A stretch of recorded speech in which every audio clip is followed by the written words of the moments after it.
అందరికీ నమస్కారం. ఇది పొలిటికల్ వీడియో కాదు, కంప్లీట్లీ పబ్లిక్ అవేర్నెస్ వీడియో.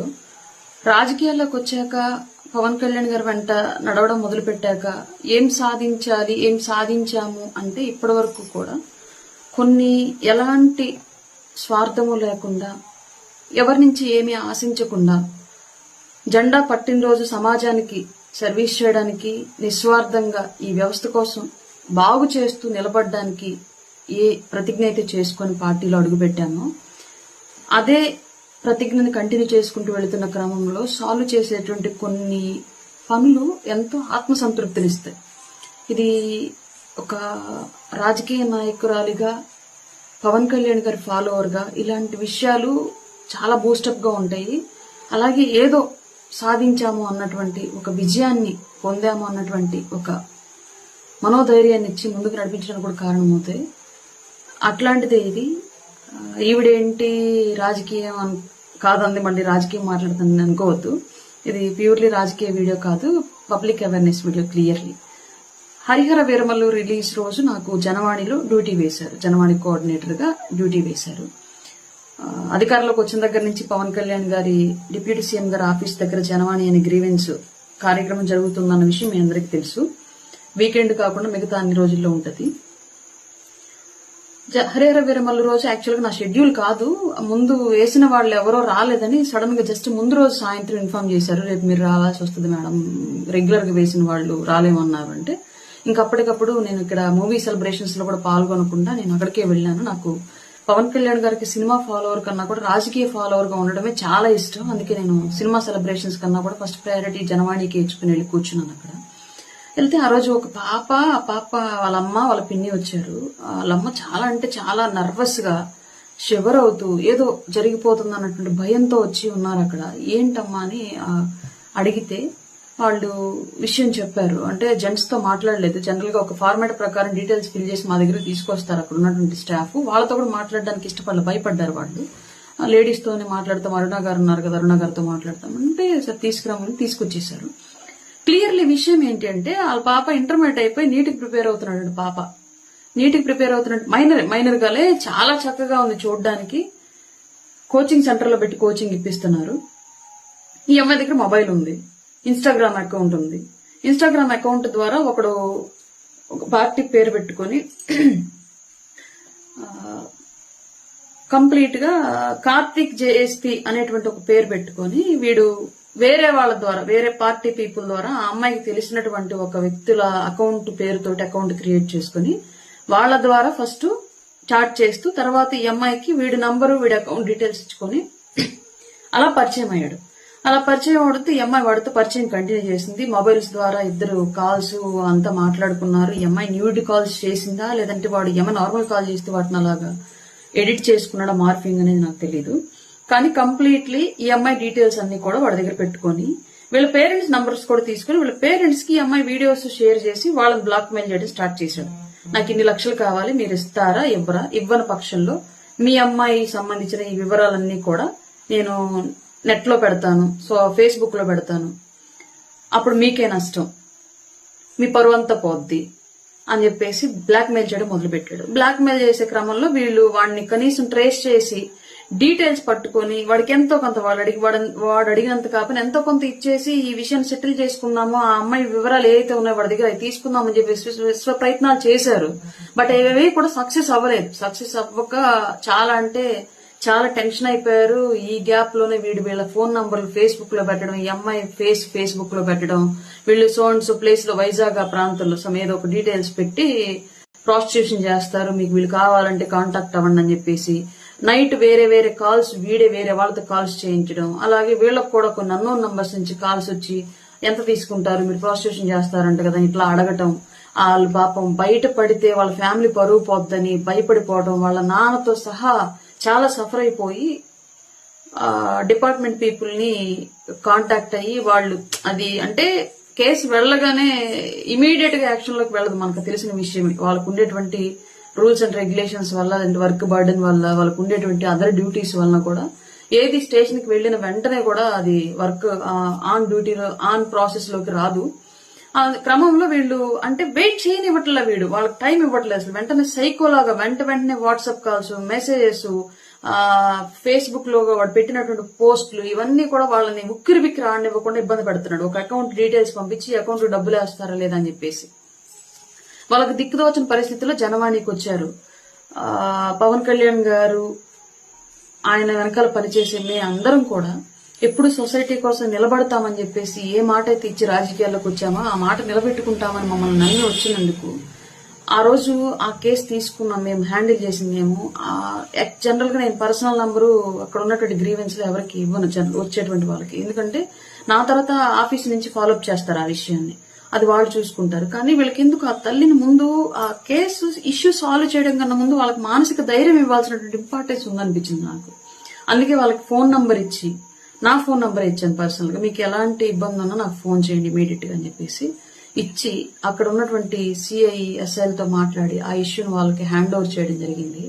5 నెలలు సుదీర్ఘమైనటువంటి ప్రయత్నం తర్వాత డిపార్ట్మెంట్ వాళ్ళు సహకరించి ఎండాడ సిఐ గారు కానివ్వండి, సైబర్ సిఐ గారు కానివ్వండి, పెందుర్తి సిఐ గారు కానివ్వండి, పెందుర్తి ఎస్ఐ గారు కానివ్వండి, ప్రతి ఒక్కళ్ళు సపోర్ట్ చేసి నేను ఎప్పుడు ఫోన్ చేసిన లిఫ్ట్ చేసి, ఒకవేళ వాళ్ళు బిజీగా ఉంటే తర్వాత మళ్ళా నాకు కాల్ చేసి కేసు అప్డేట్ చెప్పి, పేరెంట్స్ కొన్ని విషయాలు మాతో షేర్ చేయడానికి వెనకాడుతున్నారు మేడం మీరు చెప్పండి వాళ్ళకి అని చెప్పి నాతో మళ్ళీ పేరెంట్స్ కి సర్ది చెప్పించి వాళ్ళ దగ్గర ఉన్నటువంటి చాలా వివరాలను గ్యాదర్ చేసి దాని నుంచి వాళ్ళు పట్టుకొని వాళ్ళు దాదాపుగా వాడి దగ్గర 4 మొబైల్స్ ఉన్నాయి, 20 అకౌంట్లు ఏమో సోషల్ మీడియా అకౌంట్లు ఉన్నాయి. వాడు ఓన్లీ పబ్లిక్ ఐపీ అడ్రస్ నుంచి అంటే ఆ ఓపెన్ వైఫై ఉండేటువంటి ప్లేస్ నుంచి మాత్రమే పోస్టులు పెడతాడు, డేటా నుంచి వాడు. అలాగే ఫోన్లు నార్మల్ కాల్స్ మాట్లాడు, వాట్సాప్ కాల్ కూడా మాట్లాడటం లేదు వీడు దొరికిన దగ్గర నుంచి. వీళ్ళు ఎప్పుడైతే సోషల్ మీడియా అకౌంట్ బ్లాక్ చేసా అప్పటి నుంచి కాల్స్ కూడా మాట్లాడకుండా ఓన్లీ మెసేజెస్. ఇలా రకరకాలుగా హెరాస్ చేశాడు, ఫేస్బుక్ లో పెట్టాడు, రకరకాల నంబర్లతోటి కాల్స్ చేయించి వీళ్ళని ఇబ్బంది పెట్టాడు. 1 కాదు 2 కాదు, వీడి హెరాస్మెంట్ తట్టుకోలేక ఇట్లాగే చాలా మందిని మోసం చేశాడు వాడు. వీడి హెరాస్మెంట్ తట్టుకోలేక పాపం ఒక అమ్మాయి పెళ్లైనాక 6 నెలలకి చనిపోయింది. భర్త వీడు చేసినటువంటి పనుల వల్ల అనుమానించడం వల్ల. తర్వాత భర్త రియలైజ్ అయ్యి తను కూడా సూసైడ్ చేసుకున్నాడు. వీడి వల్ల 2 ప్రాణాలు పోయాయన్న విషయాలు తెలిసి పోలీసులు కూడా అవాక్కైనటువంటి సిచ్యువేషన్. వాడు వాస్తవానికి పెట్టుకున్నటువంటి పేరు కార్తిక్, కానీ వాడు ఒక ముస్లిం సామాజిక వర్గానికి చెందినటువంటి అబ్బాయి. గుంటూరు డిస్టిక్ మాచవరం దగ్గర పిన్నెల్లి అనేటువంటి విలేజ్ కి సంబంధించినటువంటి అబ్బాయి. ఇంత దారుణమైనటువంటి పరిస్థితుల్ని సోషల్ మీడియాలో కేవలం గుడ్డిగా నమ్మడం మూలంగా వాళ్ళు పెట్టేటువంటి ఫొటోస్ ఒక్కొక్కడికి అరంగుళం మొహాన బొక్కలు మోటాలు ఉన్నా కానీ క్లియర్ గా ఫిల్టర్ వేసి చూపిస్తుంది, పెద్ద హీరోలాగా హీరోయిన్ లాగా ఇన్స్టాగ్రామ్. ఫస్ట్ విషయం. రెండోది, ఈ రోజు ఫొటోస్ ఎడిట్ చేసుకోవడం పెద్ద విషయం కాదు. పెద్ద పెద్ద వ్యక్తులు తెలుసు, పెద్ద పెద్ద కార్లు ఉన్నాయి, మేము అందులో జాబ్ చేస్తాం, ఇందులో బిజినెస్ ఉంది అని చెప్పేసి వీడు వోక్స్ వ్యాగన్ కార్ల కంపెనీలో పనిచేస్తానని చెప్పేసి ఏదో మోడల్ డిజైనర్ నన్ను ఇంజనీర్ నన్ను చెప్పుకొని పరిచయం అయ్యాడు ఆ అమ్మాయికి. అలాగే నీట్ లో సీట్ రాకపోతే 15 లక్షలు కడితే ఇస్తారు సీట్, నేను ఇప్పిస్తాను, నాకు పెద్ద పెద్ద వాళ్ళు తెలుసు అని చెప్పేసి కొందరు ఇండస్ట్రీ పరంగా అండ్ రాజకీయ పరంగా అన్ని పార్టీల నుంచి ఉన్నటువంటి కొంతమంది ఫెమిలియర్ ఫేసెస్ తోటి ఫొటోస్ మార్క్ చేసుకుని పెట్టుకున్నాడు. అవి ఈ అమ్మాయికి పెట్టాడు. ఈ అమ్మాయి నమ్మి ఇంత చేసి వాడితో అంత క్లోజ్ గా ఫోన్ల ద్వారా మూవ్ అయింది. అది ఆసరాగా తీసుకుని వాడు వాళ్ళ పేరెంట్స్ ని, వాళ్ళ ఫ్యామిలీని, ఆ అమ్మాయిని హెరాస్ చేశాడు. ఇవాళ ఎందుకు చెప్తున్నాను ఈ విషయం అంటే, సమస్య ఇన్ టైంలో స్పందించి చేయగలిగాం కాబట్టి సరిపోయింది. లేదంటే కొంచెం పరిధులు దాటిపోయి ఒకనొక వయసులో వాళ్ళ అమ్మ సూసైడ్ చేసుకోవాలని చెప్పేసి ఫోన్లు కూడా చేసి ఏడ్చింది నాకు. అట్లాంటి సిచ్యువేషన్ లో నేను డిపార్ట్మెంటల్ మీద అరవటం కూడా జరిగింది. ఇవన్నీ జరుగుతున్న క్రమంలో మనం ఎందుకు ఫస్ట్ మన అవేర్నెస్ ఎందుకు మిస్ అవుతున్నాం? మనం పేరెంట్స్ ఫస్ట్ మన బాధ్యత. పిల్లలకు మొబైల్ అవసరం ఎంత ఉంది? ఓకే, మొబైల్ అవసరం ఉంది. మొబైల్లో ఈ సోషల్ మీడియా ప్లాట్ఫామ్స్ అవసరం ఎంత ఉంది? ఇన్స్టాగ్రామ్ తో ఏంటి పని అసలు? ఇన్స్టాగ్రామ్ వల్ల ఏం ఇన్ఫర్మేషన్ గ్యాదర్ చేసుకుంటారు పిల్లలు? అది ఎందుకు వాడనిస్తారు? అది చూపించేంత మోసమైనటువంటి మోసపూరితమైన ప్రపంచం ఇంకోటి ఉండదు అన్నట్లుగా ఉండేది. అందులో ఫొటోస్, ఆ ఫిల్టర్స్, ఆ దరిద్రం అంతా చూస్తూ ఉంటాయి. ఎందుకని దీన్ని వాడనిస్తారు? వాడారనుకోండి, అసలు కనీసం పర్సనల్ డీటెయిల్స్, అవతల వ్యక్తి పర్సనల్ డీటెయిల్స్ కూడా తెలుసుకోకుండా అంత పర్సనల్ చాటింగ్ కి, అంత పర్సనల్ కాలింగ్ కి ఎందుకు వెళ్తారు? ఇటు పేరెంట్స్ ఆల్రెడీ పిల్లలు కొంచెం ఇన్ఫాక్చువేషన్ స్టేజ్ లోకి వెళ్తే వాళ్ళ బిహేవియర్ లో మార్పు కనిపిస్తుంది. క్లోజ్ గా మనం అబ్జర్వ్ చేస్తూ ఉంటే మనం ఆ దశ నుంచే వచ్చాం. ఇవాళ అసలు మా పిల్లలు శుద్ధ పూసల్లాగే ఉండాలంటే అది అవ్వదు. దేవుడు మన బాడీలో కొన్ని హార్మోన్స్ పెట్టి పుట్టించాడు కాబట్టి అవి ఏజ్ ని బట్టి వాటి ప్రభావాన్ని అవి చూపిస్తూ ఉంటే అవి చూపించే ప్రభావాన్ని బట్టి వాళ్ళ బిహేవియర్ మారుతూ ఉంటుంది. దాన్ని 100% అబ్జర్వ్ చేసుకోవాల్సిన బాధ్యత తల్లిదండ్రులది, అలాగే టీచర్లు. తల్లిదండ్రుల తర్వాత ఆ స్థానాన్ని తీసుకునేటువంటి వాళ్ళు గురువులు. ఆ గురువులు కూడా గమనించాలి ఈ విషయాన్ని. కోచింగ్ సెంటర్ లో ఉన్న అమ్మాయి ఎలా ఉంటుంది, ఏం చేస్తుంది, ఇవన్నీ తెలుసుకోవాల్సిన అవసరం అందరి మీద ఉంది. ఇన్ కేసు ఒకవేళ మిస్టేక్ జరిగింది, తెలుసో తెలియకో తప్పు జరిగింది, తప్పు జరిగితే దాన్ని ఫస్ట్ ఎదుర్కోవడానికి మీరు కూడగట్టుకోవాల్సిన బలం ఆత్మధైర్యం. ఇవాళ పెద్ద పెద్ద వ్యక్తులు పచ్చి బూత్ పరిస్థితుల్లో దొరుకుతున్న సింపుల్ గా ఏఐ వీడియో అని చెప్పేసి, ఏఐ వాయిస్ అని చెప్పేసి ఈజీగా తప్పించేసుకుంటున్నారు. అట్లాంటప్పుడు తెలుసో తెలియక పొరపాటు జరిగినప్పుడు మీకెందుకు అంత మానసిక ధైర్యం ఉండట్లేదు? ఎందుకంత షివరింగ్ అయిపోతూ ఏదో జరిగిపోయింది, చచ్చిపోదాము, చంపేద్దాము లాంటి విషయాలు ఎందుకు ఆలోచిస్తారు? సొసైటీ మారింది, సొసైటీకి తగ్గట్టు మనం మారాలి, మన ఆలోచన పద్ధతి మారాలి, పిల్లల్ని గమనించేటువంటి విధానం మారాలి. చేతిలో మొబైల్ పెట్టాం, మొబైల్లో లేనటువంటి దౌర్భాగ్యం లేదు, వాటన్నింటికి మనమే గురి చేస్తున్నాం. అట్లాంటప్పుడు వాటిని కాపాడుకోవాల్సిన అవసరం కూడా మన దగ్గరే ఉందన్న విషయం పేరెంట్స్ గుర్తుపెట్టుకోండి. ధైర్యంగా ఉండండి, డిపార్ట్మెంట్ కి సహకరించండి. డిపార్ట్మెంట్ మీకు అందుబాటులో సహకరించకపోతే ఇంకొక వెర్షన్ తీసుకోండి. 100% శతకోటి దరిద్రాలకు అనంత కోటి సంప్రోక్షణలు ఉంటాయి. ఈ విషయం గుర్తుపెట్టుకోండి. ఫస్ట్ ప్రతి పేరెంట్, టీనేజ్ లో ఉన్నటువంటి పిల్లల ప్రతి పేరెంట్ ఈ విషయం గుర్తుపెట్టుకోండి.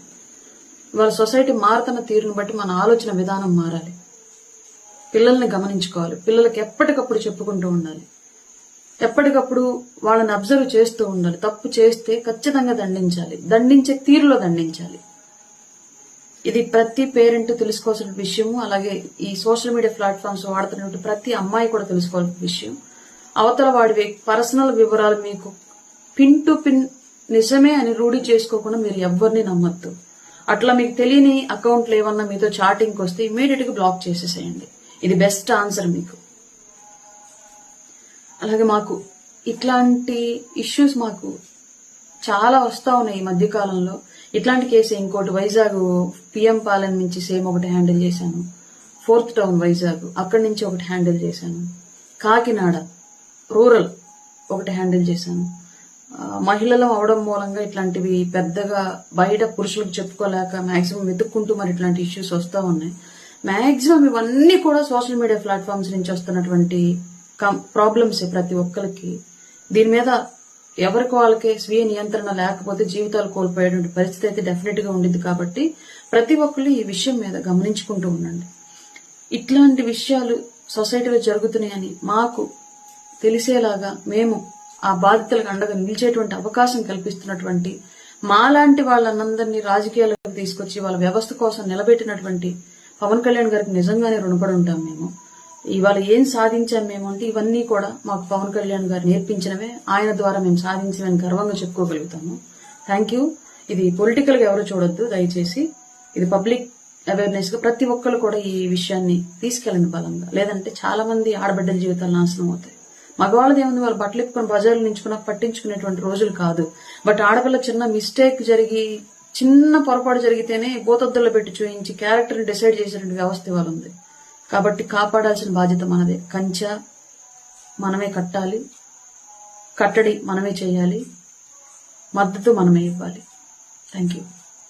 ఈ విషయంలో మీకు ఇంకొక కొసమేరపు ఏంటి అంటే లాస్ట్ గా చెప్పాలనుకుంది. ఇందాక రాజకీయం అందుకే మాట్లాడనున్నాను, బట్ తప్పట్లేదు. అబ్బాయి కార్తిక్ జేఎస్పీ అనేటువంటి పేరుతోటి పెట్టుకున్నాడు. స్వతహాగా అది ఒక నాన్ ముస్లిం పేరు, అది కార్తిక్ అనేది. కానీ అతను ముస్లిం సామాజిక వర్గానికి చెందినటువంటి అబ్బాయి క్లియర్లీ. రెండవది ఏంటి అంటే అబ్బాయి దొరికిన తర్వాత లోకల్ గా వివరాలు వెరిఫై చేస్తే అబ్బాయి ప్యూర్లీ వైఎస్ఆర్సీపీ కార్యకర్త. అంటే ఇక్కడ పార్టీని విమర్శించట్లేదు నేను, ఎందుకంటే ఈ నిజంగా వీడు జేఎస్పీ అయినా సరే ఇట్లాంటి వెధవల్ని పైకి కాళ్ళు కిందకి తలా కట్టి నవరంధ్రాల్లో కారం గుర్చి పనిష్మెంట్ ఇస్తే గానీ ఇట్లాంటి వాళ్ళకి బుద్ధి రాదు. అది ఏ పార్టీ అనేది అనవసరం. రెండవది ఏ మతం అనేది కూడా అనవసరం. అతను హిందూ అయినా, ముస్లిం అయినా, క్రైస్తవుడైనా, ఇంకొక మతం అయినా సరే ఇట్లాంటి తప్పుడు పనులు చేసే వాళ్ళని ఏ మతం కూడా సపోర్ట్ చేయదు. ఇది పూర్తిగా వాళ్ళ వ్యక్తిగతమైనటువంటి డిఫాల్ట్ కింద తీసుకుంటాం తప్ప మతాల పరంగా చూడనేకూడదు. అందుకే ఈ విషయాలను ప్రస్తావించని చెప్పేసి చెప్పాను. కానీ తెలియాలి కాబట్టి అతని వివరాలు గాని అది ఎలాంటి మోసాలకి పాల్పడతారో, అందులో ఎలాంటి మార్గాలు ఎంచుకుంటారు. డైరెక్ట్ గా అతని పేరే పెడితే ఆ అమ్మాయి లొంగదనులు దాని వేరే అమ్మాయిలు ఇష్టపడరను పేరు మార్చి వేరే అన్య మతాలకు సంబంధించిన పేర్లు పెట్టుకోవడం, అతను సపోర్ట్ చేస్తున్నటువంటి పార్టీ కాకుండా వేరే పార్టీని మెన్షన్ చేస్తూ దగ్గర అవ్వడం, ఇవన్నీ కూడా నేరస్తులు ఎంచుకునేటువంటి మార్గాలు. కాబట్టి ప్రతి ఒక్కరు కూడా గుడ్డిగా సోషల్ మీడియా వ్యవస్థలో నమ్మొద్దు.